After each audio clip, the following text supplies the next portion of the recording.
A inicios de los años 80, el Perú atravesaba una de las crisis económicas más graves de su historia. La inflación crecía, los salarios no alcanzaban, muchas regiones estaban abandonadas y el Estado no lograba responder a las necesidades básicas de la población. Ese escenario de pobreza, desigualdad y descontento social fue el terreno donde surgió el conflicto armado interno, marcado por la violencia de Sendero Luminoso y el MRTA.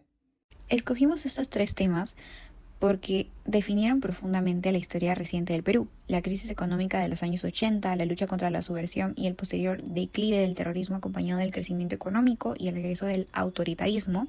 En primer lugar, la crisis económica de 1980 y 1990 no solo significó inflación y desempleo, sino también un deterioro general en la calidad de vida. Fue un periodo en el que familias peruanas vivieron escasez, devaluación y debilidad del Estado. Esto creó un ambiente de frustración social que permitió que otros problemas se agraven.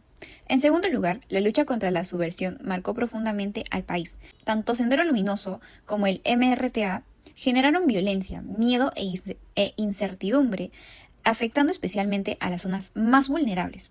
El Estado, a su vez, respondió con políticas que, en algunos casos, también generaron violaciones a los derechos humanos.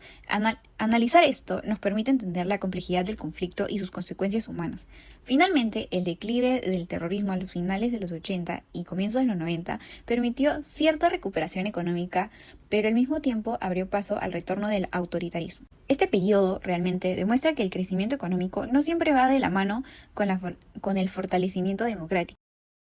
La década de 1980 en el Perú constituye una de las décadas de mayor nivel de violencia en su historia. Pero, ¿cuáles fueron las causas detrás de este estallido social y cómo afectaron la economía del país? La razón principal fue una crisis económica estructural profunda.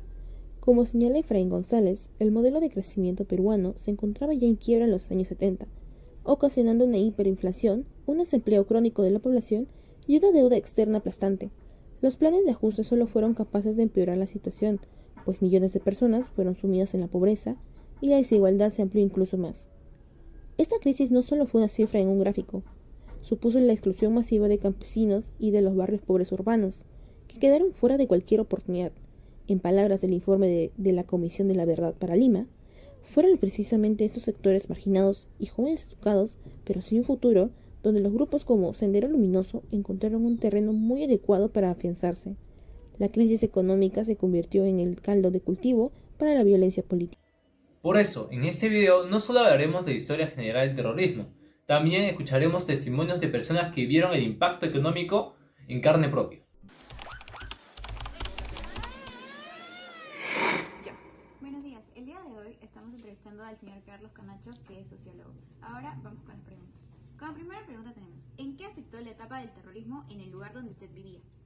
Eh, Se presentó de diferentes maneras. Primero, había un temor muy fuerte en la gente que tenía mucho miedo de salir a las calles porque cuando caminaba por la calle no sabía si es que si iba a detonar un coche bomba o no. Aparte de eso, se tenía un sentido de, digamos que identificar el tema de la seguridad porque no vivimos con temor, pues, ¿no? Vivimos con temor en las calles, ¿no? Sí. Como segunda pregunta es, ¿recuerda algún cambio en la situación económica durante esos años? El precio de los productos, el empleo, etc. Sí, claro, por esos años, por el tema del terrorismo, muchas empresas quebraron, otros no se dieron inversiones en el país, hubo problemas también la economía creció, la inflación subió impresionantemente, o sea, una cosa que podía valer 10 céntimos pasó a valer 2 soles, 3 soles o 4 soles, llevándolo todo esto a la moneda actual, ya que recordemos que en esos años teníamos el INTI como moneda nacional. ¿Sí? En el caso de los empleos era más difícil, había una tasa de desempleo muy alta, más del 50%. Los precios también se dispararon. Bueno, y como última pregunta, ¿cree usted que las generaciones actuales deberían saber cómo el terrorismo frenó o transformó la economía del país? Sí, yo creo que sí deberían hacer. Es algo que se ha dejado de lado desde hace muchos años.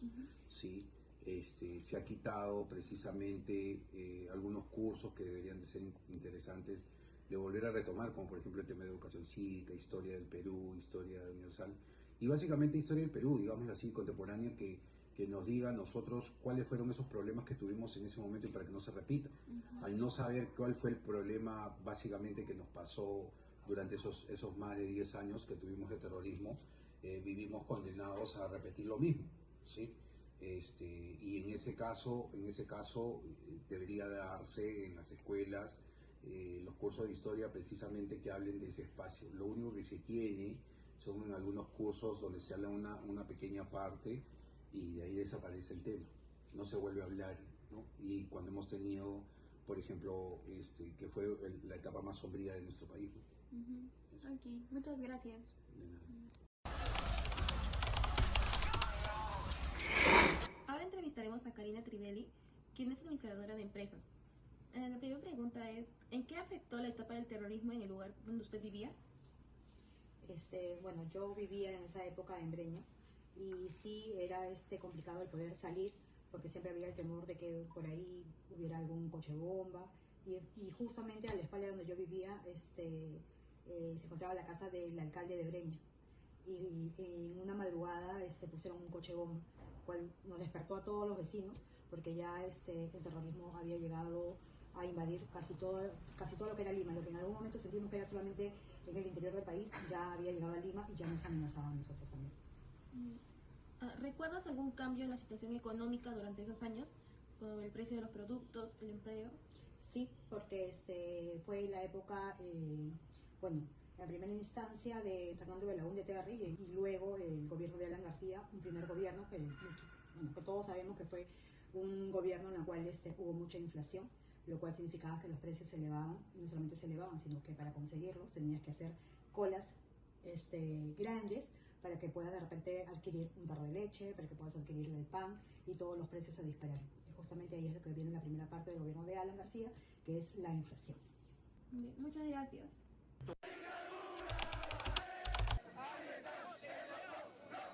El conflicto armado interno en Perú fue una de las manifestaciones más violentas de fallas estructurales e históricas, arraigadas a la pobreza, la discriminación y la pérdida de legitimidad estatal tras el fracaso de reformas socioeconómicas como la de la reforma agraria de 1969.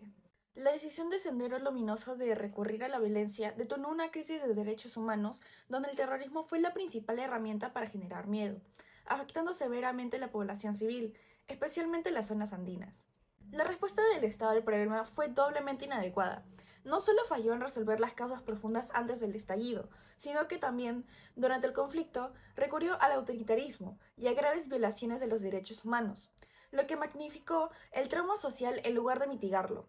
Esta histórica ineficacia y abandono estatal, dirigida principalmente al sector rural, creó el caldo de cultivo ideal para la erradicación ideológica. El testimonio directo de las víctimas y sus familiares, como se evidencia en las entrevistas, subraya que el final del conflicto no significó el cierre de las heridas.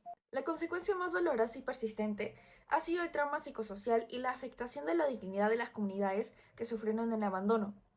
A pesar de los esfuerzos, se critica la lentitud y la insuficiencia de los procesos de justicia y reparación post-conflicto, que han dejado a muchas víctimas en la indefensión y sin el pleno reconocimiento de sus derechos.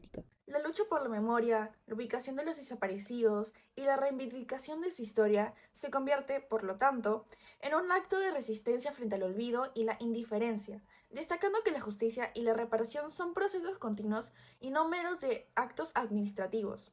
Enfocarse solo en la represión es una política incompleta y riesgosa. La alternativa de solución futura para el Perú debe ser integral y preventiva. El Estado está obligado a dejar esa visión centralista y priorizar un desarrollo inclusivo y descentralizado, que ataque frontalmente las causas estructurales, como son la pobreza, la corrupción y la inequidad, que alimentaron la violencia. La garantía de verdad, justicia y reparación completa y equitativa es el pilar para la reconciliación y la recuperación de confianza de las instituciones. Solo a través de la construcción activa y consensuada de la memoria, que honre a las víctimas y reconozca las responsabilidades de todos los actores, el país podrá inmunizarse contra la repetición de la violencia y sentar las bases de una paz auténtica y duradera.